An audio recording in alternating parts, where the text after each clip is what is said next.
Thanks very much. Good evening to you on tonight's programme. The NHS is vulnerable to further cyber attacks, the warning from a leading security expert following the recent hack affecting several major hospitals. Out-of-date IT is very, very hard to protect. Trying to improve and modernise the NHS IT estate is probably the single most useful thing that we could do. Also coming up, it's Political Freshers Week, as we meet some of the new faces heading to Parliament as London gets 15 first-time MPs. Plus, already a chess champion, now the 9-year-old Londoner will be the youngest person ever to represent England in the game. And I'll be here live from SW19, where the question of the weather is on everybody's lips. The answer to that question is somewhat changeable, but I'll have the full forecast.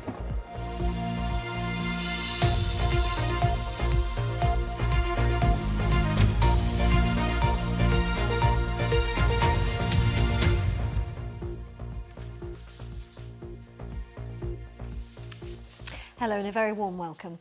We start tonight with a warning that the NHS remains vulnerable to hackers unless it urgently updates its computer systems. That's according to a leading cybersecurity expert who says attacks on healthcare are a major global problem. It follows last month's attack on a pathology provider to the NHS, which affected several South London hospitals, with some of the disruption still ongoing. Here's our investigations reporter, Guy Lynn. The attack was described as one of the most serious in British history. More than 6,000 appointments and procedures had to be postponed or moved to other locations from a number of centres in South London, including Guy's, St Thomas and King's College hospitals, all when a Russian-based hacking group targeted a pathology testing organisation called Synovis that was being used. So tonight there's a warning from the former head of the UK's National Cyber Security Centre. That's the main body that is utilised to protect the UK from such threats.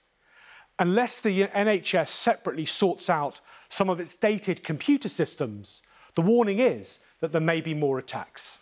Obvious that this was going to be one of the most serious cyber incidents in British history because of the disruption to healthcare. Now we know officially that more than 1,100 operations have been cancelled, that 200 of those relate to cancer care. Some of those involve children, so it's absolutely ghastly. But in parts of the NHS, it's quite clear that some of the IT is out of date. There was a report earlier this year saying that something like 8,000 doctor years were spent waiting for computers to boot up and things like that. But in general, out-of-date IT is very, very hard to protect. Trying to improve and modernise the NHS IT estate is probably the single most useful thing that we could do. So how much of an issue is out-of-date IT? Well, Professor Martin there referred to those thousands of wasted hours from that British Medical Association report. And we've spoken to some London doctors who didn't want to be identified, echoing similar concerns about old computers. One said, any quick computers are quickly identified and become very popular in any working area. I'd be frustrated if I had a typical NHS computer at home. Another said, the operating systems are very slow and the lack of a unified NHS system is shocking. I'm very worried about the implications for cybersecurity. Now, of course, other doctors praised the systems they were using, so this is variable. But why does having out-of-date computers keep cybersecurity experts up at night? When you use outdated systems, software is not kept up to date. This means that any attacks that are found go unfixed. So people like Microsoft who write your softwares, for them that's a product that they've finished developing and they're not going to maintain the security of these softwares moving forward. And what are the implications of that? Well, simply if you continue to use these softwares, then the attacks will continue as we've already seen over the last number of years. Now, finally, just to say, yes, there have been other cyber attacks over the years, but within the NHS, such incidents are pretty rare. The one thing that hackers want is money, and the NHS, unlike some examples maybe in the USA, is unlikely to pay up. Cyber experts say that it's absolutely vital that there are no holes in the system, so to speak, with out-of-date IT, to prevent the kind of problems that we've seen in South London repeating in future. Now, if there's anything at all on this or something else that you'd like us to investigate, you can always get in touch in confidence on the following email: londoninvestigationsteam@bbc.co.uk. Well, just to say that NHS England told us it's increasing cyber resilience with over £338 million invested over the past 7 years to help keep health and care organisations as safe as possible. You can read more on that investigation on our website, of course. Just head to bbc.co.uk/London, as you can see there. You're watching BBC London. Plenty more to come before 7, including healing hounds. We find out how working in a doggy daycare is helping adults with mental health difficulties return to the workplace.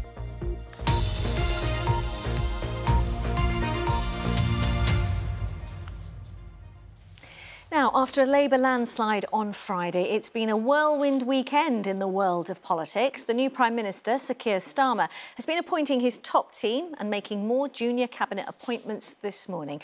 Our political editor, Tim Donovan, has been following developments and what it all means for London. And Tim, the new Home Secretary has already been out and about here in the capital. Straight out onto the streets of London. She joined the Commissioner in Lewisham today, hearing about how they manage antisocial behaviour and so on in Lewisham town centre, and the emphasis is very much on putting more police officers back out on the beat. I'm determined that the work starts now to restore and rebuild neighbourhood policing and also to tackle the town centre crime and antisocial behaviour so that we can make sure that our streets are safe. Community policing is the bedrock of policing, and we were reflecting on how local officers, police officers, PCSOs, schools officers working together who get to know a community and tackle the problems in their area can make a massive difference for communities. And Tim, maybe a familiar face for many in the capital, has found himself with a job in the Transport Department. Yeah, for sure. Lord Peter Hendy here being seen ennobled. He was Transport Commissioner under Ken Livingstone and Boris Johnson. He's also worked alongside Sadiq Khan with the Olympic Development Authority. Incidentally, he's currently Chairman of Network Rail. He will definitely understand the problems related to London transport, Riz. The question will remain whether there's going to be any more investment in said transport. Meanwhile, disappointment for one of London's better-known MPs. Emily Thornberry in the Shadow Cabinet, MP for Islington South, in the Shadow Cabinet since 2016 and has been Shadow Attorney General but has not made it into the Cabinet as Attorney General. She said she was surprised in a post on X, formerly Twitter, but has made it clear she wants to work very closely with the government in future. As to those who are on the way up or on the way up again, Ellie Reeves, sister of Rachel, is Labour Party Chair and Cabinet Office Minister. Stephen Timms returns to government. He's a minister in the Blair time. He's working pensions. And Sarah Jones, MP for Croydon West, is covering energy and business and trade. And Tim, before we leave you, what about a London Council leader who last minute didn't stand for Labour? What's happened there? Yeah, Darren Rodwell, a Labour leader of Barking and Dagenham Council. He was due to stand a month before the election when Labour makes its final decisions and nominations close. He withdrew after an allegation had been made to the party. Today, he has made clear, again using Twitter, X, that allegation has been withdrawn, has been dismissed. He says he feels incredibly hurt by what's happened, and this has caused stress to his family. And he adds this: "I do not believe this was a coincidence, but a deliberate attempt to besmirch my name and reputation ahead of the close of nominations." He thinks there's something in the timing of that. Labour is saying that there is no and was no active investigation, and the decision was taken alongside or by the ruling National Executive Committee. OK, Tim, thanks for that. All those developments going on. Our political editor, Tim Donovan. Well, staying with this place now, because more than a dozen brand new London MPs will enter Parliament in the coming days after being voted in by you on Thursday. Our reporter Harry Lowe has been to meet some of them, heading to Westminster for their first official day in the job. It's all change at Westminster. For the people you've elected, it's nearly time for them to represent you. There'll be 15 new MPs across London and many more in the surrounding counties. One of them is Liberal Democrat Monica Harding, who's the first ever female MP for Esher and Walton in Surrey. First of all, it's long overdue and it's about time, but also it gives that representation and get the balance. You know, I'm representing everybody in the constituency, those who voted for me, those who didn't, but it's great that we've got a woman at the moment to be able to represent 50% of the constituents. What's it like to be starting a new job? It's a bit like first day at school, you know, sharpening my pencils last night, packing my bag. It's great, it's really great, and what a job. I mean, I just feel so privileged, so lucky to be able to do this. It's an absolute honour. Hi, I'm Uma Kumaran, the Labour MP for Stratford and Bow. Still getting used to saying that. It's my first time actually saying that out loud, I think. She also becomes the UK's first British Tamil MP. Saturday, all day in Parliament in my new office. Again, still really getting used to saying that. And we had a 5-hour or 5.5-hour induction where the parliamentary staff took us around, showed us what's what, the etiquette, the chamber, your security, your email. It's like first day at uni vibes. It's like going to work in the most famous museum. It's a bit Harry Potter-esque, if I'm allowed to say that. It's a little bit, you know, chambers and doors and rooms and all sorts of etiquette and protocol that you might not have in a normal job. Bob Blackman's fought 8 elections, first becoming an MP in Harrow East in 2010. It would have been very tempting to go. And then winning against Uma 5 years later. He's not short on advice for new starters. Take it all in.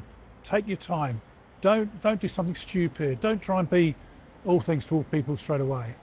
And remember, of course, that you've got 70-odd thousand constituents out there who all expect you to be there.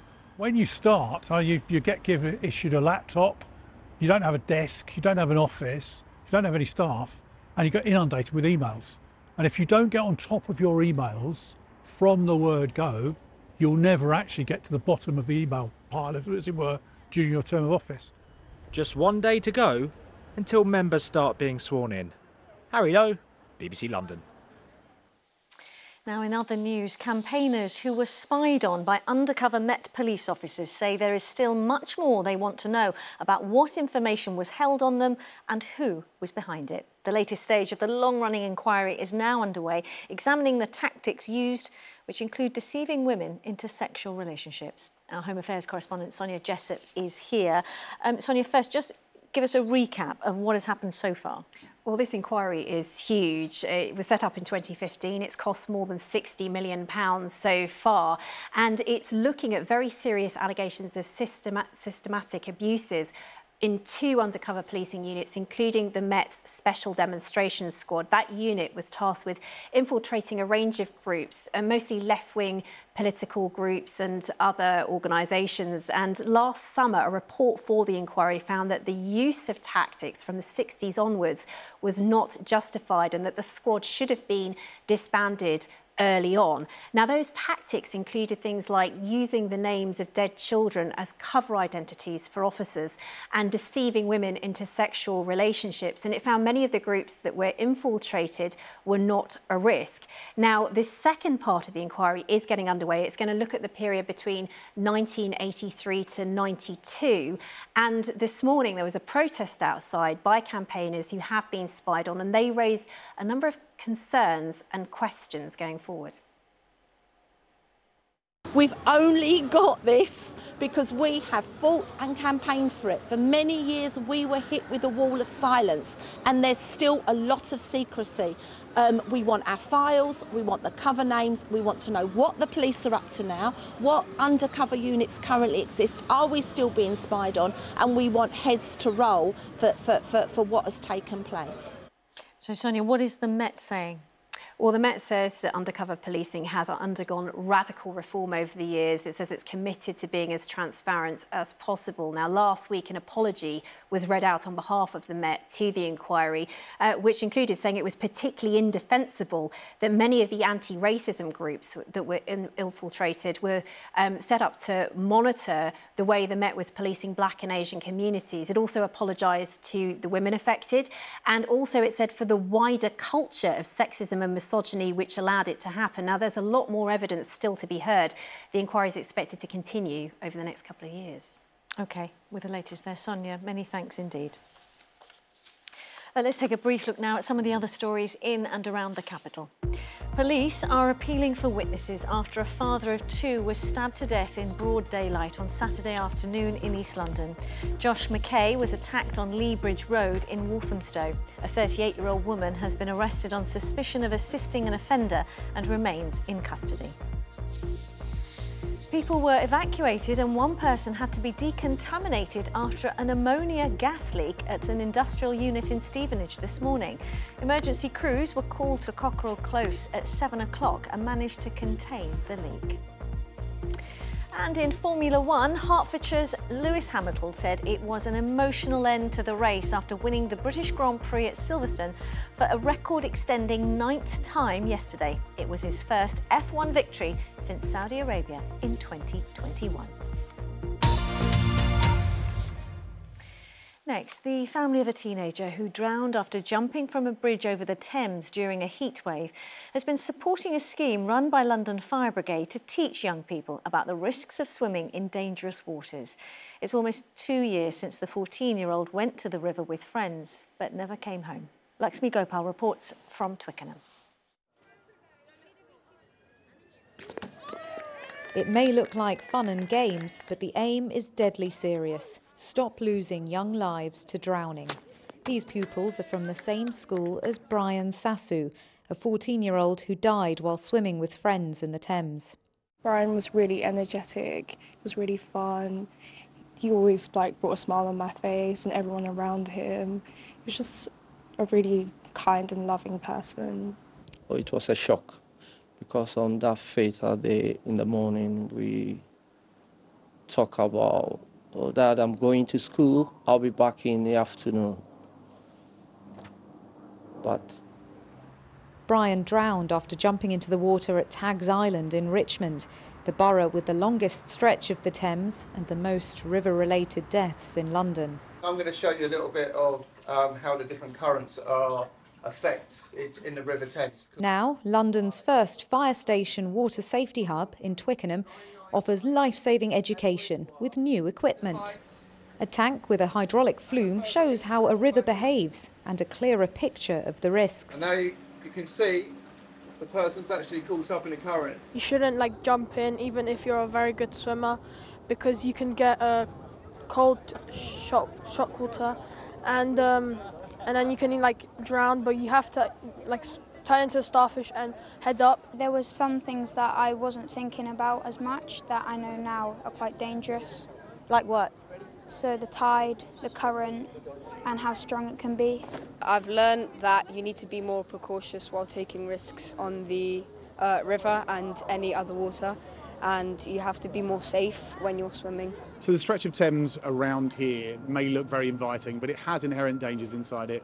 We've got lots of locks, lots of weirs and strainers, and naturally formed undercurrents. The advice is to stick to designated safe swimming spots, and since Brian's death, clearer warning signs and extra throw-line boards have been installed in Richmond, including one in his memory.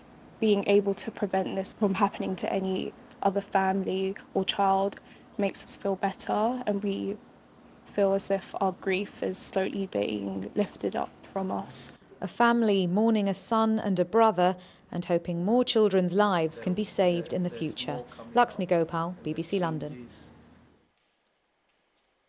Now, here's a big clue, quite literally, to what's coming next. It's a doggy daycare with a difference and making a difference, because the one you're about to see is also a social enterprise supporting people recovering from addiction and mental illness and helping them get back into employment. Jessica Ewer has been to see how it works, cuddle some cute dogs, and hear from some of the Londoners it's helping. It's just given me a sense of belonging more than anything, especially because when you work with dogs, you're working in a pack. Dogs work in packs and you are part of that pack. In a hidden corner of a park in Brixton is a doggy daycare with a mission. It's also an employment training programme for people in recovery from addiction and poor mental health. Shansi was working for a food bank during COVID when her mental health deteriorated. It was a lot. It was getting very, very, very stressful. The constant listening to people's struggles, basically every single day, day in, day out, day in, day out. And in the end, basically I had a breakdown. When she was well enough, Shansi completed the trainee support programme with Pause and Pause and ended up staying on as staff. I've known quite a few people who've gone on to do things like hairdressing and stuff like that. And it's all because, to be honest with you, somebody has believed in you. Amy is another graduate of the programme. She's previously dealt with her own mental health issues and also experienced homelessness. I'm diagnosed on the autism spectrum, and I'd also been a carer for my mum before she passed away. When you've been out of work for a long time, you often feel like very separated, and I think in a society we tend to take the measure of success as someone's back at work. That's kind of like, oh, they're doing great.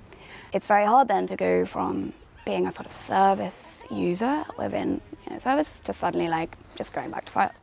We get referrals from kind of all kinds of organisations in London, so mental health services, substance use services, statutory services, but at the moment we have a really long waiting list, which is why we're doing a crowdfunder at the moment. The social enterprise has taken on 47 trainees to date, but it's now looking to take on more Londoners to support them into employment.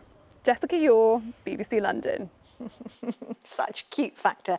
OK, can I chat about chess for a moment? Because here in London, we have the youngest person ever to represent England internationally in chess, or indeed any sport. Barry Caffrey went to meet the 9-year-old at Chess Fest in central London, the country's largest chess event put on for people of all ages to practice their skills.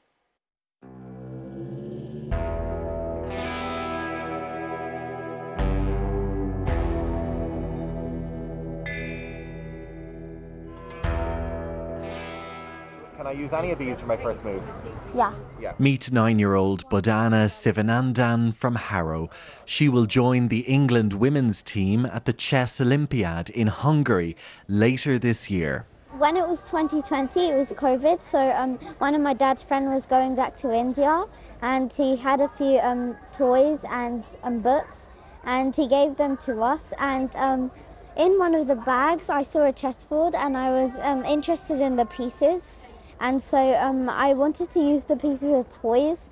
Instead, my dad said that I could play the game, and then I started from there. Then we shall begin. White will open this game. Bodhana was showing off her skills at Chess Fest in Trafalgar Square yesterday, an event that attracted thousands of people, experts as well as novices. Chess is very much a meritocracy, and we have a rating system. What we do is we look at the rating system every month to see who's been winning lots of games, who's improving. And we noticed that this young girl from Harrow that we'd never heard of before, suddenly starting to beat some of the best players in the country for her age. So then we got to meet her, we arranged for her to have some extra training, and then she won the World Junior Championship. Being good at chess doesn't run in the family, and Bodhana's father says he's mystified as to where his daughter got her talent from. Nobody at all. Even I tried to trace down whether any of my cousins or anyone plays. Nobody has any chess energy or chess playing skills, or no one played for any chess events. Yeah. She is going to join the England's women team in the Chess Olympiad in Hungary later this year. How proud are you as a father? Overall, we are happy with whatever is happening. Hopefully she enjoys, plays well and performs. Bodhana hopes to achieve her ultimate goal and become a grandmaster, the highest title in international chess. The record is currently held by a 12-year-old boy in the United States, but Bodhana says she intends to clinch the title next year at the age of 10, 1 year before she finishes primary school. Barry Caffrey, BBC London. Wow, incredible. 9-year-old Bodhana is definitely one to watch when it comes to chess. Well, we could do with some better weather moves after this weekend, don't you think? Let's check in with Kate, who's at Wimbledon for us today, where, Kate, I imagine they're also hoping for a drier week. The brolly's up anyway. The brolly is up, although we have actually got away with it quite well here at Wimbledon today. We have had a few showers further north, but here just a few splashes of very light rain. Haven't needed an umbrella and it hasn't stopped play. However, the covers went on the outside courts at about or just before 6:20 this evening, and the rain is here. Now, it has been a fairly chilly day as well. I've certainly had warmer days here at Wimbledon, but despite the cloud, temperatures still at Battersea reached 19 or just above 19 Celsius. Now, for the rest of this evening, if we take a look at the map from earlier, you can see those showers as they move north. We had some dry weather, but you'll notice that rather large blob of rain coming up from the south and the west. Now, that is our next frontal rain, which is joining us, and that's what we've got here at Wimbledon now. It's going to cover all parts as we head further through the night.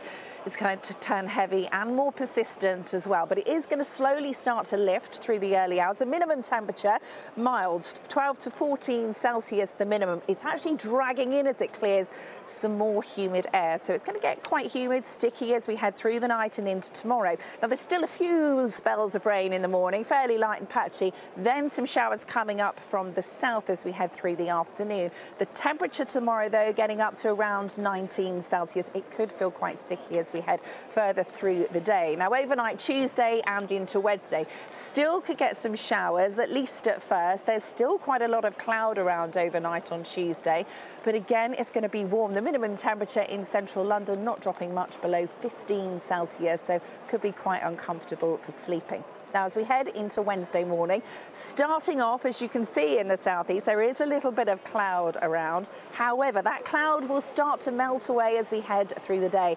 It is looking largely dry on Wednesday, I'm pleased to say, and there's a bit of sunshine around on Wednesday too. The wind just starts to switch to a southwesterly wind, so it could actually feel a bit fresher, but 23 Celsius the maximum temperature, which I have to say is probably going to be the best we're going to get this week in regard to the sunshine and in regard to the temperature too. As post-Wednesday, we do turn a little more unsettled again. We're looking at temperatures just dipping down slightly. It is going to turn more unsettled with some showers, some spells of rain, and as we head into the weekend as well. Now, further ahead towards the weekend, yes, still unsettled for Saturday. The better day of the two, though, at the moment at least, is looking for Sunday. At least the courts here for the finals have roofs. That's because Wimbledon will be over. At least you're still smiling, Kate. Thank you. And that is where we leave you this Monday evening. Thanks very much for watching. Always great to have you with us. Check out our social media and website for other things, including the moment James Corden delayed his own play at London's Old Vic to watch the England penalties on Saturday night with the audience. You'll also find all things politics there too, of course. From me and everyone on the BBC London team, have a lovely Monday evening. Bye-bye.